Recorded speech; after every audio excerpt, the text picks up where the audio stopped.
So hello and welcome everybody to the World Food Program Innovation Pitch event. Today is a great opportunity for me, and it's an honor to actually be with you today. My name is Bernard Kovac. I'm the head of the World Food Program Innovation Accelerator, and I am so delighted to welcome all of you across the globe, whether it's evening, maybe lunchtime, afternoon, or evening. So if you are joining us internationally, you can also, for the first time, join us and actually listen to this pitch event in different languages. So if you see on your Zoom screen, on the lower left-hand side, there's going to be this interpretation, this little globe button. Just click on it if you'd like to prefer to listen to the pitches in English or also in Spanish. So if we have some content that is going to be in Spanish, the main program will be in English, just so that you also can follow us in different languages. And again, hello and welcome. Now, what is going to be happening today is obviously public, and we want to give as much visibility to the great startups and innovation teams that are with us here today. Use the hashtag #DisruptHunger at WFP Innovation and at WFP_Colombia on Twitter, or also you tag us on LinkedIn, WFP Innovation Accelerator, and follow us there also for updates about innovations in our operations and exciting news that happen across the world with regards to innovation that can help us in emergency assistance as well as sustainably ending hunger. Now, some of you who are new to the World Food Program and joining us now, what is the World Food Program? We are the world's largest organization saving lives in emergencies, but also changing lives, so to sustainably end hunger, reaching 115 million people in 88 countries across the globe. And we also were awarded with the Nobel Peace Prize in 2020 for the specific work in creating a world with peace while fighting hunger. Now, what we are talking about today is in this world about creating a world without hunger. How can we get there? And we really believe that we can do this by identifying, supporting, and scaling high impact innovations. This is our mission as the World Food Program Innovation Accelerator, and what has happened in the last 5 years already on a global scale. But it's also a mission that we have joined together with a couple of key partners, including the governments of Germany, the United States, Netherlands, and also Luxembourg, with many other partners and private sector entities who have helped us in this journey. Now, typically, we have 5 functions. We first start with a function that's called Frontier Innovations, exploring new business models and technologies. Then the second step is innovation sourcing. We're looking for innovations globally. So the teams that you're seeing here today, they are the best of the teams that we found globally or have applied to our programs. And today is already the 35th bootcamp, so bootcamp number 35. And it's such an honor to see time and time again, every single bootcamp, we think it's the best teams already. And yet again, we found another group of exciting startups and innovations that have unbelievable innovations that we'll actually see. And today is going to be the pitch event, the grand finale of this event, the Innovation Bootcamp. And then the best teams can go on into our sprint program and then scale up enablement program. All of our work right now, for obvious reasons, is happening virtually, but we're also working together with different regional hubs and field innovation hubs, and soon to be also hopefully in Colombia. We'll hear more about that soon. Now, and we're doing all of these programs for us as the World Food Program, but also as a service for other clients and partners, such as the Bill and Melinda Gates Foundation or Humanitarian Grand Challenge. Now, what is success looking like? For us at the World Food Program, it's reaching impact at scale. So we really want to end hunger. We want to make sure that what we're working on creates long sustaining impact for the people who we serve. And in 2020, that already impacted 3.7 million people positively. All those innovations that you see on the screen, and these are ranging from using blockchain technology for cash transfers or using hydroponics to grow plants without soil. They reached 3.7 million people already last year and have raised a total of $120 million to actually implement those innovations, which goes to show some of the innovations that you're seeing here today in the program.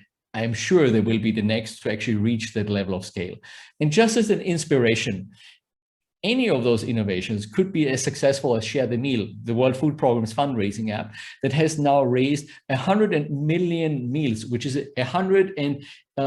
so it's over 111 million daily food rations for children that have now something to eat because of people who donated food on their smartphone. And it actually was awarded as Google's and Apple's best app of 2020. Now, just keep this in mind. For any of the innovations that you're going to see today, they can be the next one to create impact at scale, and keep on tweeting and keep on also supporting them. And so as we're doing this program together with our Colombia country office today, it's my great pleasure to introduce Carlos Caramella, country director and representative of the World Food Programme Colombia. Carlo, over to you, and I'm looking forward to hear the welcome from you.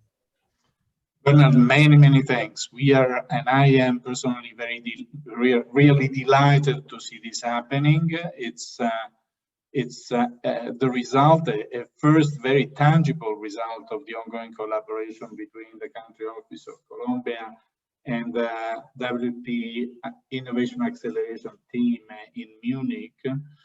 And we see many more things ahead of us working together in Latin America. So congratulations, first of all, to all those who have been putting together this initiative. I would also like to say that this is the very first time this boot camp is taking place in Latin America, and we are super happy and gratified by the fact that it's taking place, in fact, in Colombia. It's very interesting. Latin America is a fantastic part of the world, and it has an extraordinary tradition of work in food security and nutrition, which builds on the variety of cultures of this part of the world, the diversity, the diverse biosystems in place, etc. And yet, Latin America has an untapped potential for achieving more with and through innovation, and that's where we are heading from our side, from the side of the WFP Colombia country office. We are investing in innovation, and through our collaboration, we are establishing, I think, a point of departure for the creation of an innovation, a regional innovation hub in Colombia for Latin America. I am sure that this part of the world will be able, through its creativity, through its vibrant private sector, through its academia, through its strong and very motivated youth, to be able to provide contributions that are, on one hand, tailored to the context in which we live, but also bringing, let's say, global value, a global contribution to the fight against hunger. So super happy to see this happening, and very pleased to see all the teams who are coming together in this pitch event today. Extraordinary propositions, and so congratulations to all of them for the work that has been done and for being, leaders in their own fields. I would like to now, before being carried away, introduce our guest speaker for this opening session, who is Maria Juliana Ruiz, the First Lady of Colombia. And before giving her the floor, Maria Juliana, I really want to recognize and acknowledge the work that has been done in providing leadership from your side to the Great Alliance for Nutrition in Colombia, which is an initiative that really invests in the youth of Colombia, in the adolescents, in the childhood, as a key enabler for a healthy and successful and rich life of children in Colombia. And I would also like to stress the important collaboration we have underway with the Primera Dama, the First Lady of Colombia, with the Presidential Office for Adolescence and Childhood, and a number of other actors. And I would like to stress that together with this variety of institutions, entities, and leaders, national leaders, we have just launched an initiative that is called Innovation for Nutrition. And it's an initiative that exactly bridges the area of innovation, the exploration of new initiatives, disruptive initiatives that help resolve the problem of hunger, with the theme of nutrition and the specific challenges that nutrition and malnutrition pose in this part of the world. So thank you very much again. Fantastic opportunity. Congrats to all. And let me give the floor to the First Lady of Colombia, María Juliana Ruiz. Many thanks. Buenos días para todos. Me emociona estar con ustedes en esta mañana en la que una vez más la virtualidad nos permite reunirnos y hacerlo en este pitch event que marca el cierre del bootcamp de la aceleradora del Programa Mundial de Alimentos en el marco de la iniciativa Innovación para la Nutrición o Innovation for Nutrition y que cuenta con todo el apoyo del Gobierno de Colombia. Hoy más que nunca, tras un año en el que la pandemia generada por el COVID-19 ha afectado considerablemente diferentes eslabones de nuestros sistemas alimentarios, empezando por la producción, pasando por el procesamiento, la distribución y la comercialización de alimentos, es apremiante encontrar caminos que nos permitan acelerar también nuestras metas de seguridad alimentaria y nutrición, y hacerlo en un escenario de recuperación y sobre todo reactivación en nuestros países. Necesitamos urgentemente soluciones innovadoras. Necesitamos aumentar el uso de la tecnología y poner los ecosistemas de innovación al servicio de una agenda. Con ese objetivo lanzamos el pasado mes de febrero, junto con el Programa Mundial de Alimentos, la iniciativa Innovación para la Nutrición o Innovation for Nutrition, que promueve un enfoque integrado, multiactor, propositivo y colaborativo. Esas son premisas que he liderado como embajadora de buena voluntad del ODS 17 para Colombia, frente a lo que de manera personal he denominado la nutrición en cuerpo y alma, y que también le apuesta al cumplimiento de los Objetivos de Desarrollo Sostenible para el año 2030. Y es que los retos en materia de nutrición nos conciernen a todos y deben ser una prioridad, más aún en el contexto actual. Por eso celebro la realización de este bootcamp, porque es un escenario maravilloso en el que cada uno de los 8 equipos finalistas, 3 de ellos orgullosamente colombianos, han tenido la oportunidad de trabajar en una solución para contribuir al cumplimiento del ODS 2, explorando todo el potencial que tienen con el apoyo y la guía de la aceleradora del Programa Mundial de Alimentos y los mentores increíbles que participaron a lo largo de este proceso. Esperamos que en futuros bootcamps participen activamente muchísimos más jóvenes, porque con su ímpetu, su creatividad y su determinación pueden generar esas respuestas de impacto positivo como las que se presentarán en detalle durante toda esta jornada. Gracias una vez más a todos los que hicieron posible esta intensa y satisfactoria semana de trabajo. Miramos con ilusión y expectativa el bienestar social que traerán las soluciones de estos equipos, con la exacta medida de innovación para la nutrición en sus países. No puedo dejar de hacer un énfasis y una invitación especial a todos los jóvenes para que empleen sus habilidades, sus capacidades y sus talentos en estas soluciones a problemáticas sociales. Muchas gracias. Thank you so much to the First Lady of Colombia and Carlos Caramella. It's really great to have such high-level support in Colombia, and it has been a great collaboration to actually work with colleagues from Colombia in the 8 teams that the First Lady also just mentioned. And like just to hear her excitement is really, really amazing. Now, with this I wanted to introduce today's moderator and my colleague Regina Schmidt, who is head of innovation projects at the World Food Programme Innovation Accelerator, and she is going to guide you through the rest of this program. Regina, over to you. Okay, thank you very much, Bernhard. Yeah, I'm very delighted to host you now through the rest of this pitch event. And I'm going to do it together with my colleague Erika from the country office in Colombia. She's a consultant for innovation and public initiatives. And yeah, so she's going to take the audience questions after the pitch and hand them over to the teams. So for this bootcamp, we have received hundreds of applications, and it's always a tough process, really rigorous review until we get to the 8 teams that we want to have for bootcamp. And I'm very pleased because this is a cooperation with the country office Colombia. We were putting particular emphasis during our sourcing to source teams from Latin America. And I think this is the bootcamp and pitch event where we had the highest share of Latin American teams so ever. So I think that's really wonderful. So you can be very excited to see all those amazing solutions from Latin America. So what did we do? We conducted a 1-week innovation journey. That's our bootcamp. It's an intense week. We have every day one theme. So one day is around human-centered design. The other day is around lean startup or growth.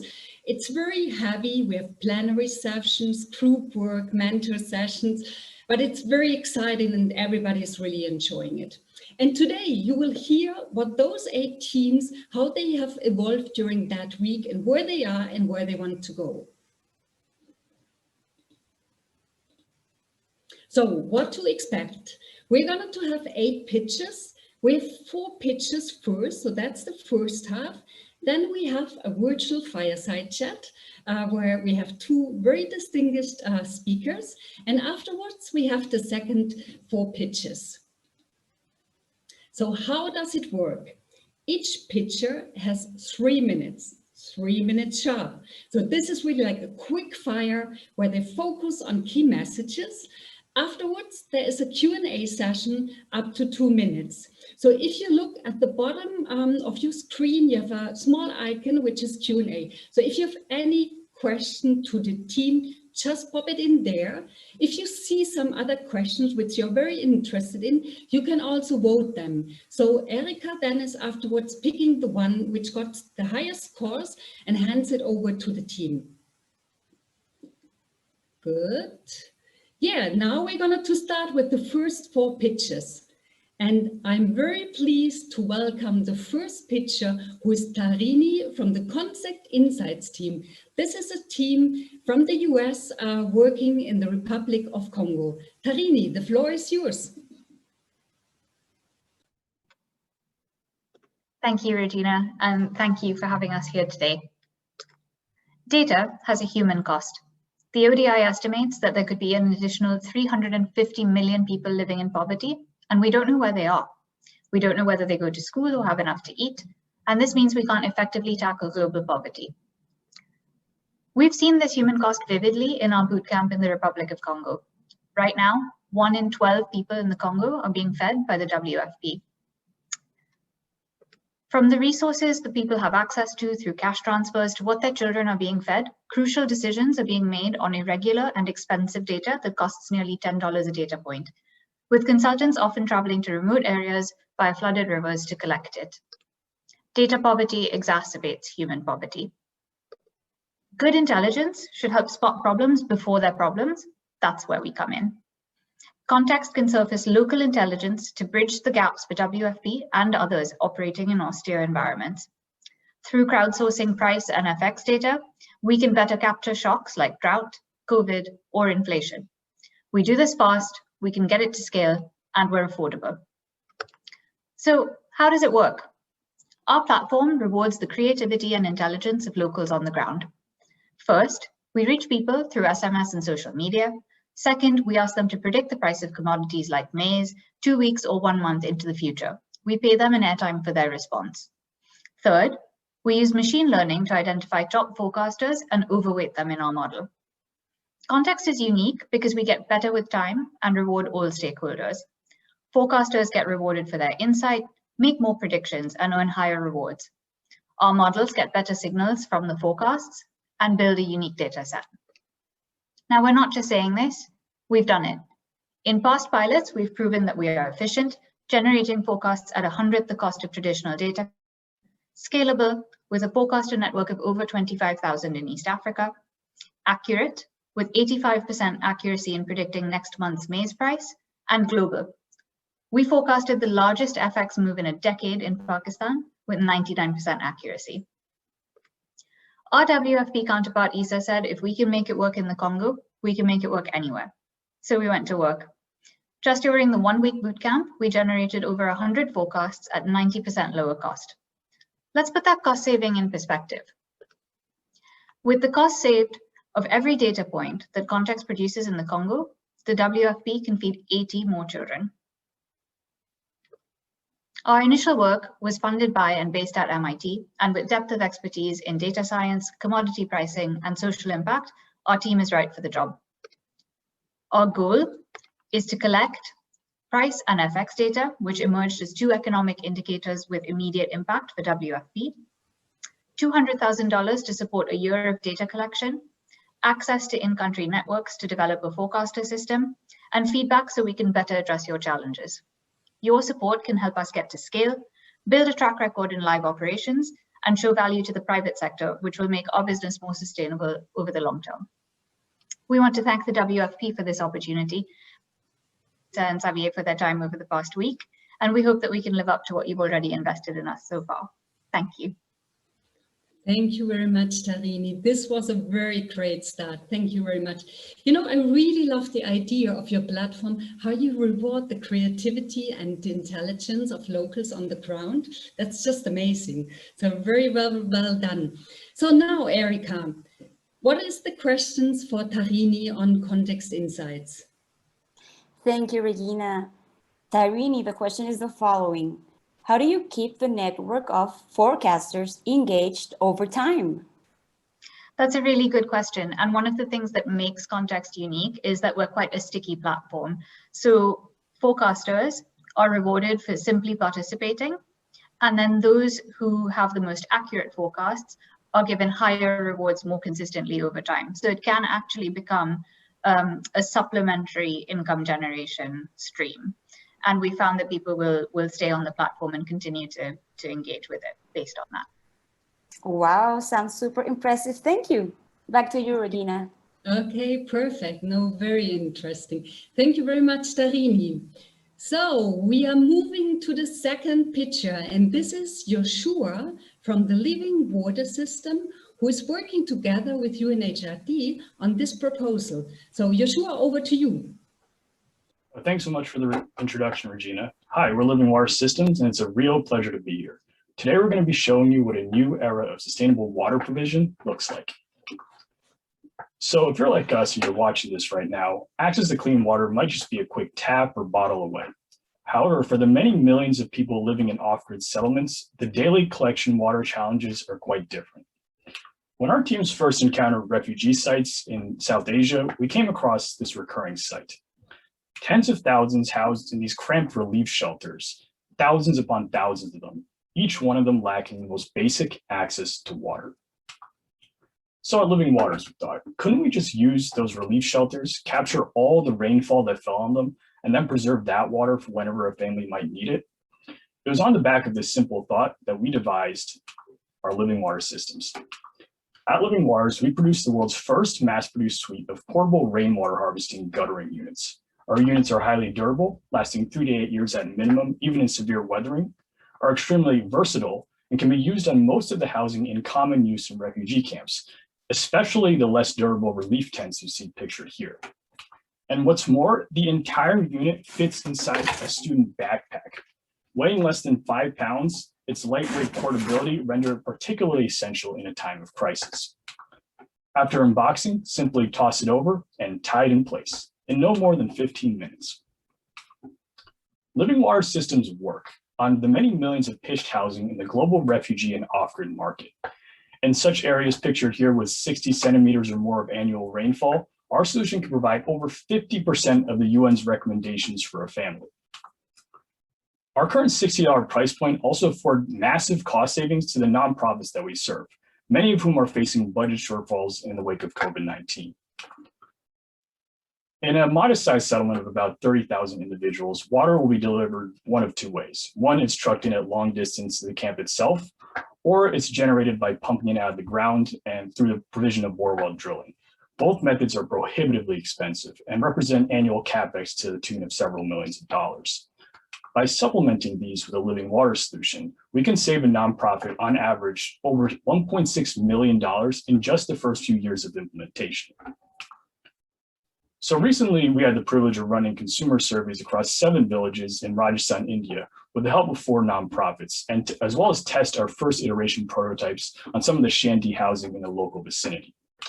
Now, with the support of the World Food Program's Innovation Accelerator and country offices, we're beginning our final phase of more substantial piloting in off-grid and refugee settlements in Barranquilla, Colombia, and Kakuma refugee and Kalobeye refugee settlements in Kenya. We expect to install 200 units on some of the local housing and have been running extensive user surveys with organizations like Techo and the Global Shapers community in Venezuela and Colombia. We believe we have the right team for this and are transforming this vision into reality. And between all of us here today have over 30 years experience in relevant humanitarian, engineering, and marketing sectors. And we sincerely invite you to join us as well in our efforts to transform the lives of millions by democratizing rainwater harvesting. Thank you very much. Thank you very much, Joshua. I think your idea is so smart. I think it's a portable, low-cost, flexible, and even user-friendly rainwater collection system. I think that's just amazing. So I'm curious to know, Erica, what the audience wants to know from the team. Regina, there are 2 questions here, and they're quite similar. So it's basically, Joshua, how do you ensure the quality of the water? How do you ensure it stays drinkable? And if you have a filtration system installed. Yeah, absolutely. Thank you for the question. It's a very important one. So we include in our kit the guttery system, which is covered by 5-micron mesh, which eliminates all the larger detritus, and also an optional 0.2 micron sediment filter, which eliminates the bacterium, after which time we leverage the already existing methods used by the nonprofits, which is typically to sterilize the water via shock chlorination. Wow, remarkable. Thank you, Joshua. Back to you, Regina. Okay, perfect. No, very interesting. Okay, then we are moving to the next picture. And this is Annie from Cocina con Causa, and she's from the country office from Peru. Annie, over to you. Thank you, Regina. Good morning to all. My name is Annie Camacho, and I am part of the partnership team of WFP Peru. So what's going on? Let me introduce Joanna. She's one of the estimated 1.2 million Venezuelan migrants and refugees who have arrived in Peru, having fled the crisis in their country and looking for food and a roof for their families. As Joanna, 63% of Venezuela suffer from moderate or severe food insecurity. They don't have access to food due to their limited resources, further compounded by the COVID-19 pandemic.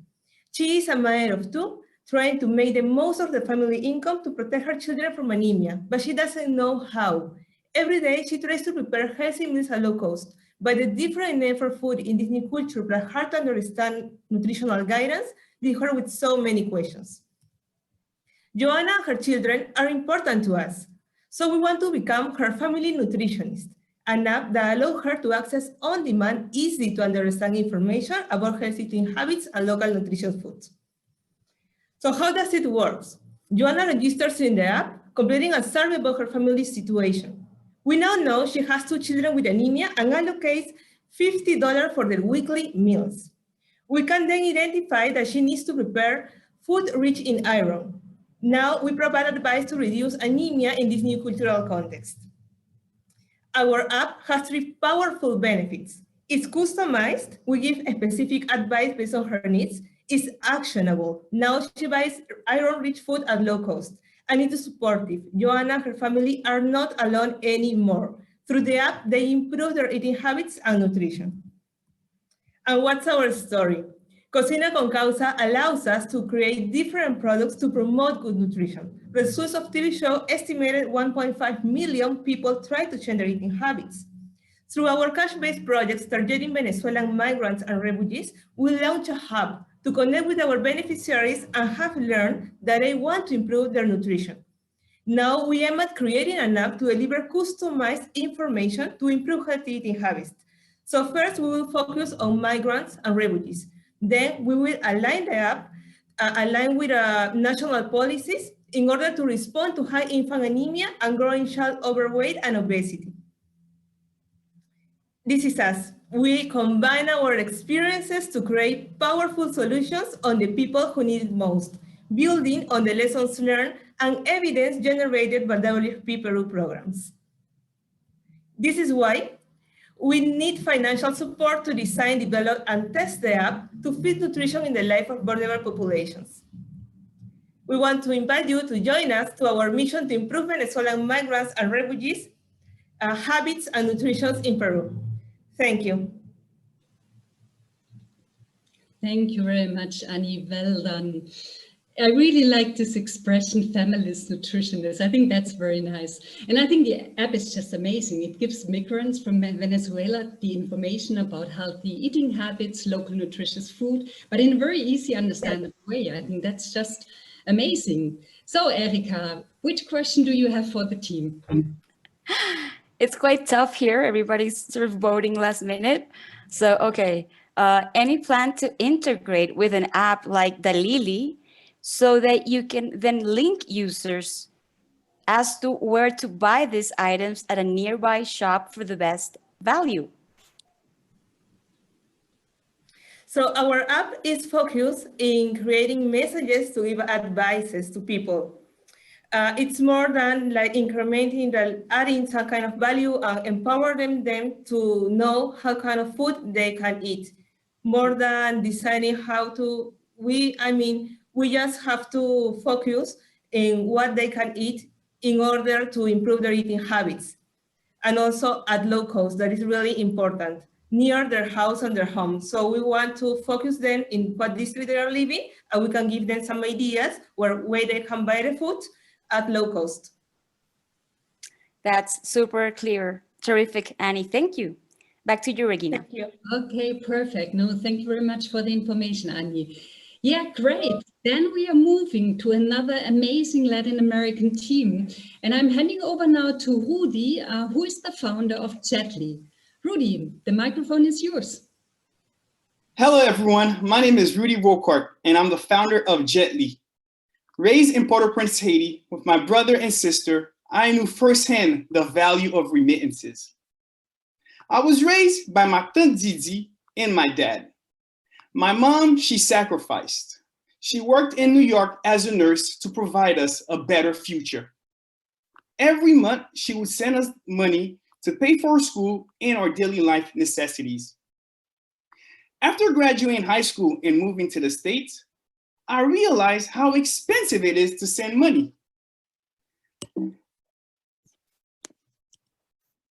Moving back to Haiti after the earthquake, I discovered that 1/3 of Haiti's 11 million population need food assistance.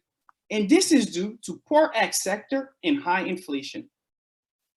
Most importantly, Haitians abroad are sending over $3 billion annually to support their families, accounting for a whopping 25% of the GDP and paying one of the highest transfer fees. And guys, that's when I had my aha moment, and Jetly was born. And Jetly is an e-commerce platform connecting the diasporas to the loved ones in Haiti. We provide an easy-to-use platform where someone in Haiti can go online and shop at a local business, and we offer delivery within 48 hours and no transfer fees. It's not only Haitians who remit millions to their family worldwide. It is estimated that migrants worldwide are sending more than $470 billion to the loved ones back home. We had to test out a model. And within the first 3 years, we've generated $550,000 in sales. We've distributed over 13,000 meal kits to Haitians in Haiti. And 52% of our customers are returning customers. They love our service. We want to become the leading marketplace for migrants worldwide and build a strong partnership with WFP for their homegrown school feeding program. We envision to provide food security to more than 1 million in need, onboard smallholder farmers to our digital marketplace, and drive economic growth opportunities from remittances. Our leadership team is well suited to bring our vision and impact to life. We are a young Haitian team with 50 years of combined experience working in Haiti and abroad. For this pilot with WFP, we are seeking 100,000. We want to expand our marketplace in e-logistics software, immediately provide direct food security to more than 100,000 Haitians, and develop new international market access for smallholder farmers. Thank you, everyone. Merci, merci. Thank you very much, Rudy. I really like listening to you. I'm completely convinced. No, but I think the idea of Jetly is fantastic. I mean, remittances exist all over the world. And instead of like transferring money, you're transferring food, which is amazing. So I think that's really a great marketplace that you're building. Okay, Erika, what are the questions for the Jetly team? We have quite a fair question, actually. So, Rudy, how is Jetly empowering the local economy in Haiti? Very, very good question. The first thing we're doing, we're connecting the diasporas to local businesses. For the first time ever, these local businesses who have these products, we call them in analog way, cannot connect to the global world. And for the first time, we are elevating their products to the digital world. And that's the same thing we're trying to do with smallholder farmers to get on board to the digital world where they can reach new sales, new markets that can never have before. Thank you. Yeah, I get it. Makes total sense. Fantastic. Thank you. Thank you. Back to you, Regina. Okay, perfect. No, great. And this was already the first block of pitches. And now we are moving over to the virtual fireside chat. And I'm handing over to Carlos Scaramella, the country director of Colombia. Carlos, over to you. Gracias, Regina. And really great work, Tarini, Joshua, Annie, and Rudy. Fantastic ideas, smart, and I'm really glad to see this coming together. It's a great opportunity. Thank you very much. I now moving to a different thing, which is exactly a very quick fireside chat with two persons who are somehow representing two different aspects of the issue of food security and of the issue of innovation. The first person is Nupur Desai, who is leading the global portfolio for food innovation hubs at the World Economic Forum. So welcome, Nupur. And the second person, the second guest who accompanies us is Gustavo Mindineros, who is a leader, a very recognized leader in cocoa production based in Tumaco, which is a small city in the southeast of Colombia. So welcome to you as well, Gustavo. Thank you very much for joining us. As we know, we are in a special moment because there is a UN Food System Summit on the horizon. It will take place in September. And in preparation for that, we have space to think, to look inwards, to understand how our food systems work or don't work. And to put some thought to how we can improve them, how we can energize them, how we can make them more sustainable, how we can make them more equitable and more inclusive. And so with that in mind, we are approaching this very quick conversation with Gustavo and Nupur. Let me ask you, first of all, Gustavo, as a very recognized leader in cocoa production in Tumaco, Colombia, can you tell us what innovation means at the local and community level? And what is your message to the global innovation community coming from Tumaco? Over to you, Gustavo.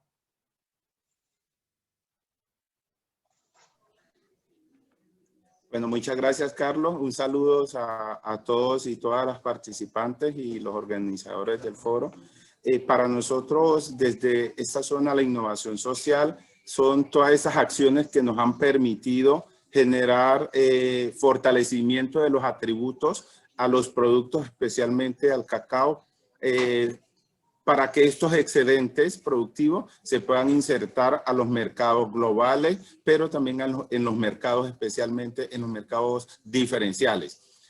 Junto a ello, esa innovación es la que nos ha permitido también la visibilidad del territorio como zona productiva, como un origen, y especialmente los beneficios que se han podido generar a las familias asociadas y participantes de estos procesos, partiendo de 3 principios: generación de ingresos, diversidad productiva, esa diversidad productiva enfocada a fortalecimiento de la seguridad alimentaria como una oferta permanente, ¿sí? Y la inclusión de sectores poblacionales que han estado aislados y con ciertas limitaciones, como son los jóvenes y las mujeres especialmente. Como mensaje, básicamente es, primero, identificarnos en torno a un territorio. Segundo, identificarnos como actores, como un actor más, y poder crear y fortalecer las redes que permitan avanzar en la transformación de los territorios donde estamos generando incidencia. Muchas gracias. Many thanks to you, Gustavo, and it's a very, very clear message, and we completely espouse and support your vision from Colombia. Thank you for your intervention. And now let me move to Nopur. Nopur, welcome and thanks for being with us today. I wanted to ask you, what is the Food Innovation Hubs initiative that is being pushed forward by the WFP, and how do you see the WFP and World Food Program collaborating in Colombia and at global level? Thank you. Thank you, Carlo, for this introduction and this fantastic opportunity. It's been quite inspiring to hear all this game-changing work that's happening by the innovators on the ground. And thank you, Gustavo, for your comments. So drawing upon what you said, essentially, technology and innovation provides an enormous opportunity to act as an enabler for transitioning the food systems. For example, in Colombia, that means transitioning practices and for over 11 million farmers and 50 million consumers as we stand today. But it is very clear with the complexities of our food systems that no single stakeholder can do this alone. While technology and innovation can support in identifying the bottlenecks and accelerate cooperation, we need a system that works together. And the good news is that the technologies and these innovations exist as we've witnessed today, but our food systems are extremely behind in the delivery, the adoption, and the scale of these solutions. So how do we enable the scale? And that is exactly what the Food Innovation Hubs is trying to solve for.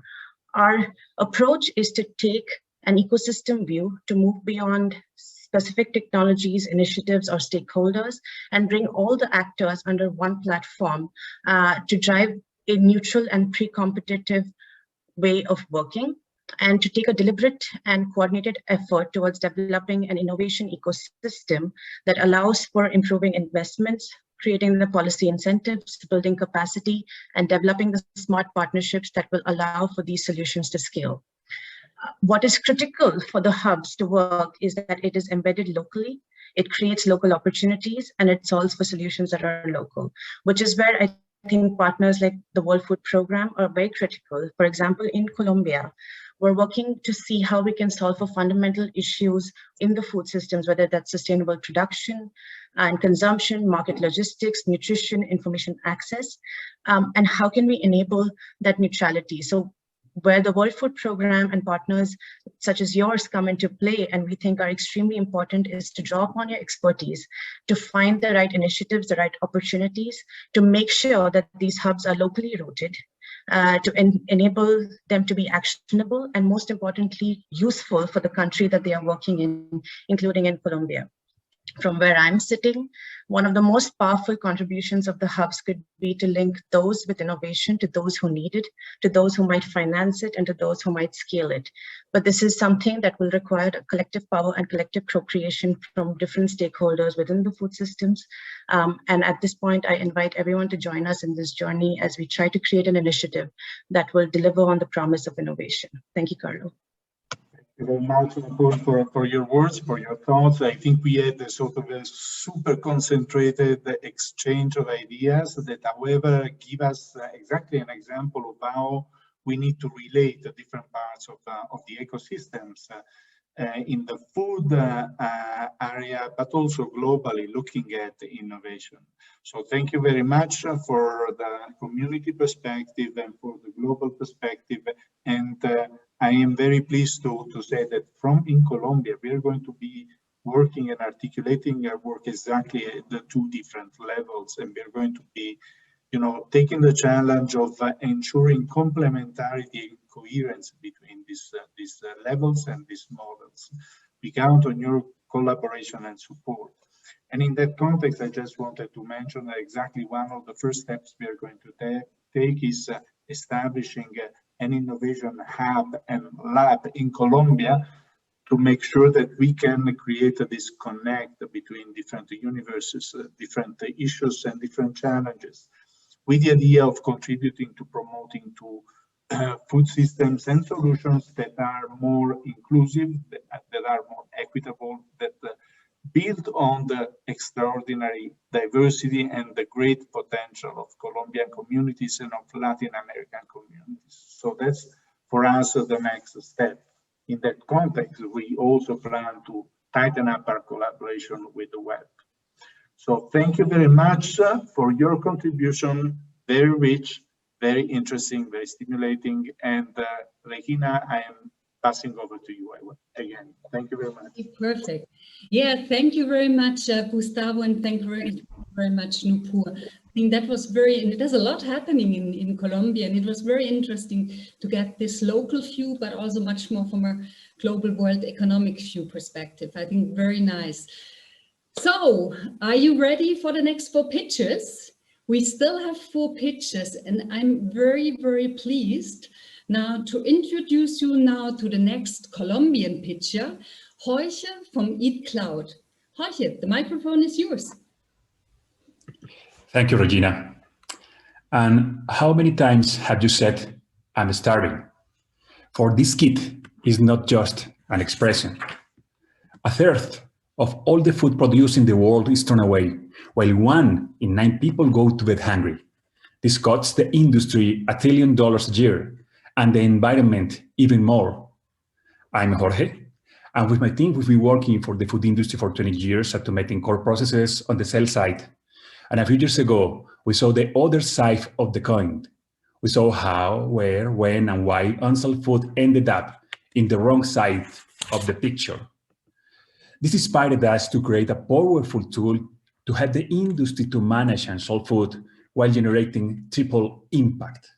Today, we're connecting the food and social ecosystems, building a bridge between unsold food and those who need it most. Our digital platform manages supply and demand, identifies the food at risk, selects the ideal beneficiary using AI, tracks the food from the point of donation to the final beneficiary, and provides the industry analytical data about the triple impact of the whole process. Our model was validated by Grupo Éxito, the leading retailer in Colombia, and Abaco, the Colombian Food Bank Association. In just 11 months, we've reached 230 towns and cities in Colombia, saving the food industry more than $25 million by reducing disposal costs, rescuing 12,000 tons of food, and converting 27 million meals into 27 million smiles, thanks to the commitment of the First Lady of Colombia, of Abaco, the Colombian food banks, 2,000 NPOs, Fundación Éxito, FENALCO, and thousands of innovative companies connected to Eat Cloud, who are helping us to fight hunger, 1 meal at a time. By avoiding food waste, the industry saves huge disposal costs, which allow us to create a winning business model. It monetizes the use of the surplus management platform, charging for each point connected, and also monetizes the operation analytical data, charging as subscriptions to organizations focused on efficiency, sustainability, and logistic costs. We have a global business opportunity, starting with pilots in Mexico, Argentina, and soon in Chile, Peru, the US, and Canada. That's why we are launching an investment rounds to finance our consolidation and expansion. We're an entrepreneurial team which through EatCloud is realizing its dream of serving on a grand scale. We are looking for companies that will give a second chance to unsold food, triple impact funds that are looking for transform the industry, an organization that will support us in the struggle against world hunger. It's time to act. Thank you. Thank you very much, Jorge. Very well done. Food waste is such a big topic, and it's unbelievable what you're saying, $1 trillion, which is just a big sum. But I'm really impressed on how many retailers, hotels, food producers you already convinced and integrated in your digital platform. Very well done. So, Erica, the audience, are they writing questions? What do they want to know? Yeah, exactly on what you just mentioned, Regina, actually. The question is the most voted question. Jorge, what are the incentives of the retailers to pay for subscriptions on your app? Okay. EatCloud generates triple impact for the retailers, CPGs, restaurants, and hotels. Firstly, economic. Our operation greatly reduces food disposal costs and generates tax benefits through our donation certificate. Secondly, social. The food industry can feed the nearest members of society while making emotional connections with its communities. Thirdly, environmental. CO2 emissions are reduced, helping the industry along the road to net zero.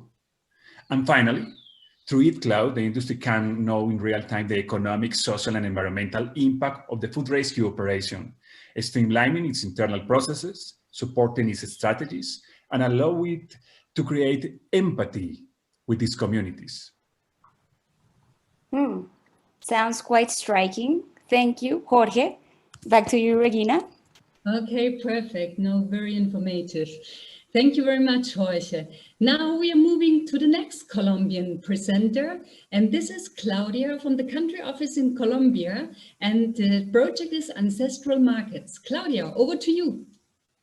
Thank you, Regina. It's a pleasure to be here. I'm Claudia Lopez, and I'm here to present you Ancestral Markets. In Colombia, 6.6 million indigenous and ethnic people have had a long and bumpy struggle to guarantee their human rights to food and preserve their ancestral traditions. Our modern way of living has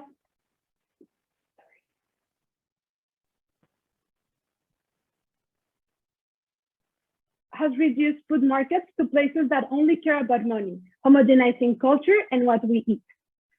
Ancestral communities are left without income opportunities and without incentives to pass on food-related knowledge, resulting in food security crisis that affects 70% of them, more than any other group in the country.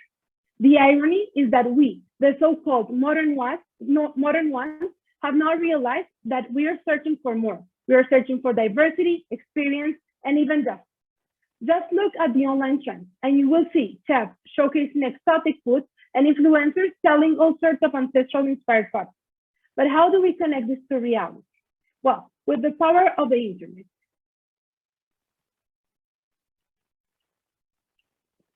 We are scaling up the remaining physical ancestral markets, and we are building a digital marketplace that mimics an ancestral way of trading that combines food, knowledge, and experience, a tradition that keeps a few resilient communities in healthy and among the happiest in the world.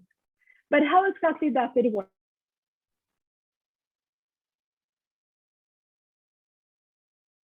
Well, collectives can showcase their initiatives in 3 categories: food products, harvest, and knowledge recovery. In turn, individual consumers can choose to buy the available products, kickstart a harvest, or fund a knowledge recovery exercise. This creates incentives for the communities to maintain their ways of living by valuing what they know and opportunities for their products to hit the market.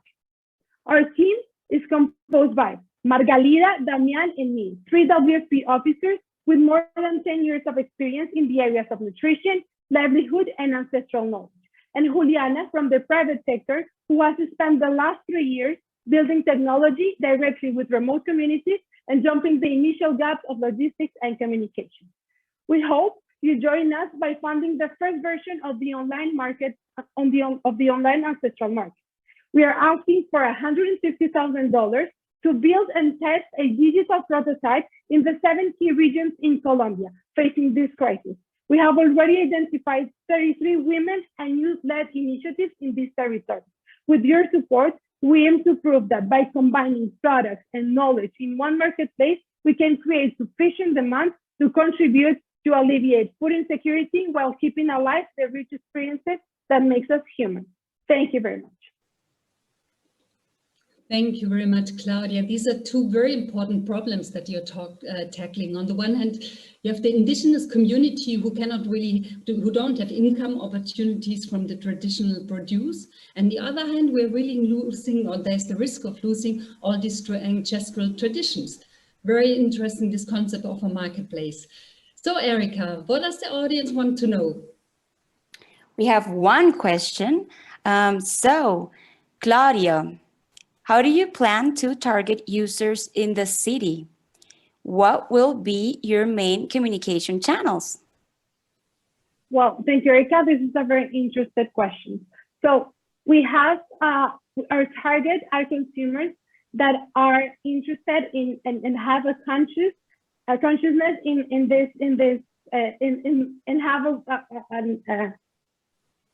they crave for experience and they crave for diversity and other and different exotic flavors, and they want to help the communities and they want to develop to bring development to the communities. And most of them, they understand that the knowledge that the ancestral knowledge is the key factor for the well-being of the communities. Totally compelling. Thank you, Claudia. Back to you, Regina. Okay, perfect, great. So audience, this is a live event and each time there's something different where we have to kind of improvise. Lena, she's from our country office in Guatemala and she's in a field visit today. And it was very difficult from an internet connection perspective. So we're gonna to see her pitch as a video. And afterwards for the Q&A session, she will be live. So let's go look at the video of Lena. Let me tell you the story of Marta, a 7-year-old primary school student from a rural community in Guatemala. Marta is excited to go to school every day, not only because she sees her friends and gets to learn, but also because the school provides the only hot meal a day for her. Her neighbor, Gloria, is a small-scale vegetable farmer who has issues accessing formal markets, but now sells her produce to the local school. Last year, when the local school suddenly and unexpectedly shut down because of COVID-19, Marta and her family were immediately at risk of food insecurity.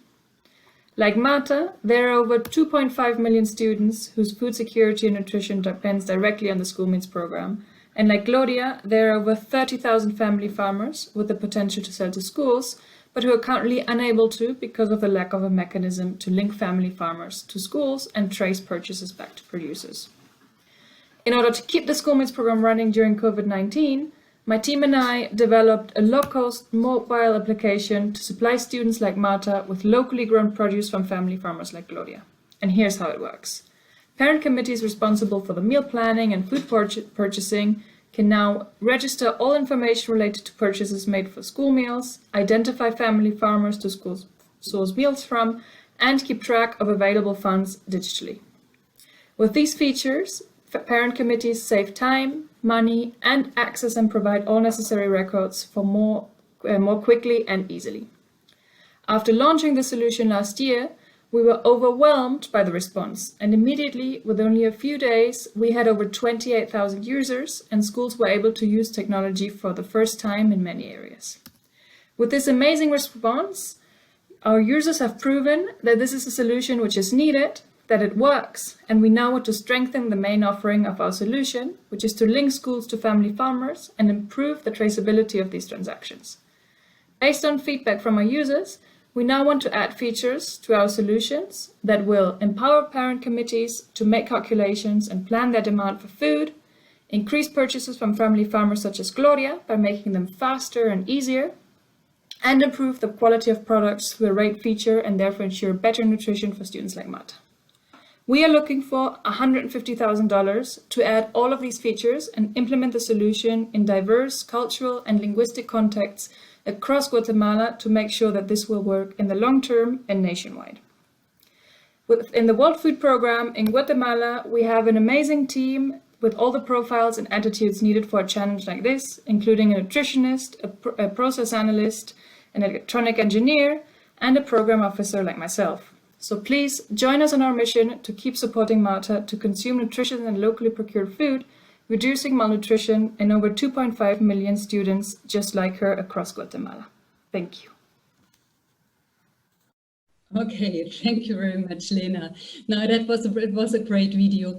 And I really like, already the traction that you have, that's amazing. But I think the idea is also smart, how you connect the demand with the supply side, the schools with the family farmers. So I think there's really a need for such a solution in Guatemala. That's great to hear.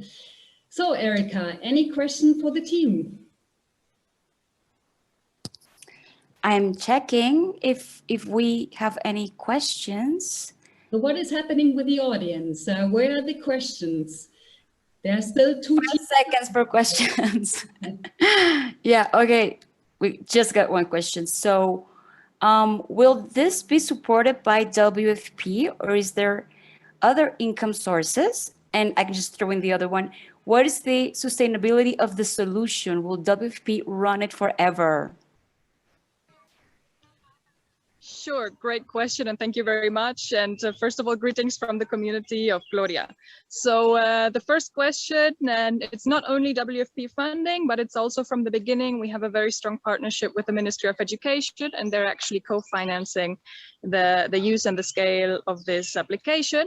And I think this leads to the second question. No, this is not a solution that is thought and developed only for WFP's programs and projects, but from the beginning, we have a strategy and a scale-up strategy and partnerships to scale the solution above and beyond WFP's programs and projects across Guatemala. Thank you.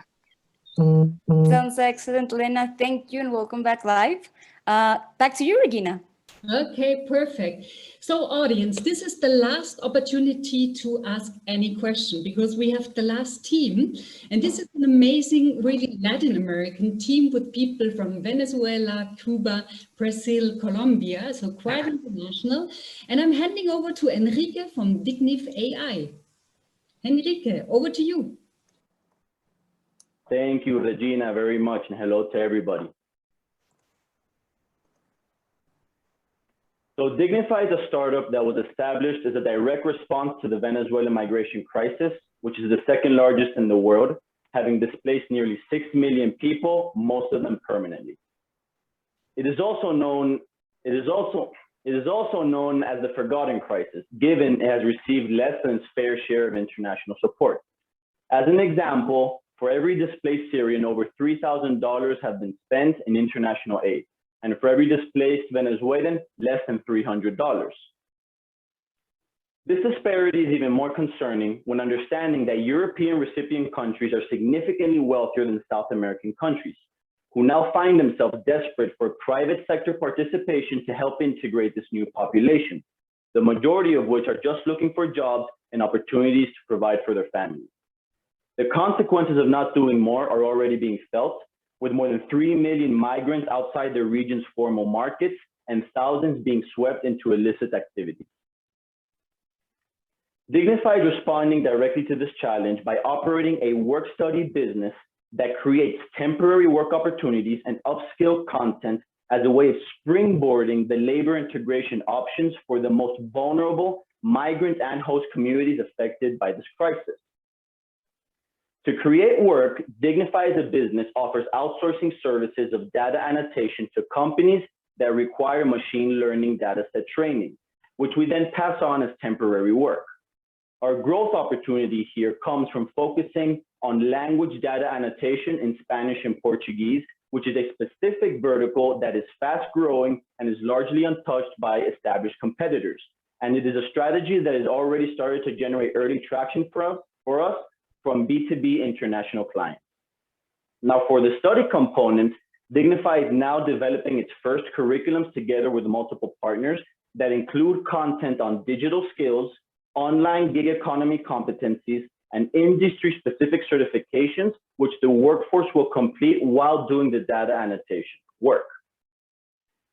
Today, we operate in both Colombia and Brazil with a combination of remote work and in-person work, and we have generated over $7,000 in direct temporary income to 50 individuals, most of them women. In the next 18 months, our plan is to scale this impact to $50,000 in temporary income to over 250 participants, as well as launch our curriculums as a way of ensuring that these individuals are finding income streams independent from Dignify as well. Our leadership team is well balanced, with myself having a business background and my partner Laura Aller, who has an international cooperation background, and an operational team that is on the ground and also has a mix of humanitarian and technical expertise. And lastly, we're currently looking for introductions for companies in the health and manufacturing industries, as well as government departments who are investing in AI in our countries of Colombia and Brazil for work collaborations, as well as introduction to impact investors for our first seed equity fundraising round, which will open in 3 months. Thank you very much.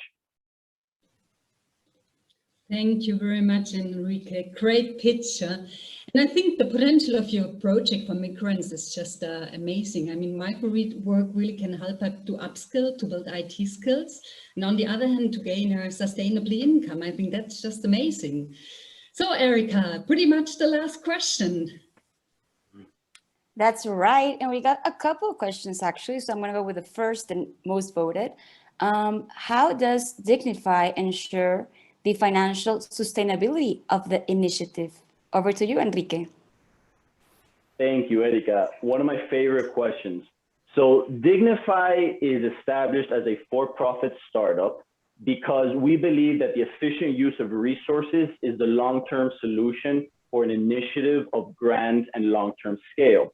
So in our case, we're very focused on going to market and finding these previously mentioned B2B international clients to keep sending us the work that will sustain the income generating opportunities that we're offering our vulnerable communities.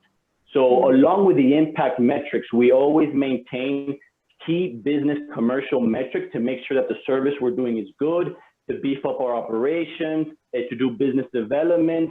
And that way we can create a business, a social business that we hope will be around for 10, 15, 20 years, which is the length of the impact of this generational crisis here in the region. Thank you.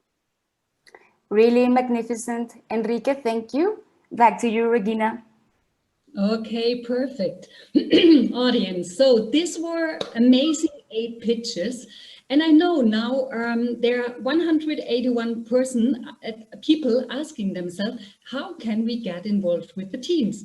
Here it is. So you can see a link in the chat where you can write to which team you want to get connected, and we will connect you with those. So we will ensure they get the information what you are providing to us. Yeah, and now it's a moment for me to say thank you very much. And I really would like to thank you firstly to the amazing teams and the amazing pitchers. It was a true pleasure to have you all during our bootcamp. Congratulations for the hard work and the amazing, brilliant pitches. So I'm very impressed about the dedication and the enthusiasm. Secondly, I really would like to thank you to the mentors and the speakers. We had amazing mentors from different companies, really global companies, local companies, from WFP, from other organizations who are supporting the teams during our 5 days innovation journey. And everybody was really voluntarily sharing their knowledge and all their expertise. I think that was really highly appreciated. Yeah, and last but not least, I would like to thank the organization team behind the scene from the accelerator, but also from the country office in Colombia, who did an amazing job in order to run the show, already the 5 days bootcamp, but also this pitch event. Thank you very much for your hard work. Yes, and if you want to stay connected with us, you see here the information. Join us in LinkedIn, Twitter. There's amazing information there on how to disrupt hunger. Really try to get everything that you want to have. Join us. It's worth to have a look on that. And now it's time to say goodbye. It was nice to have you with us. I hope you enjoyed it. Bye-bye.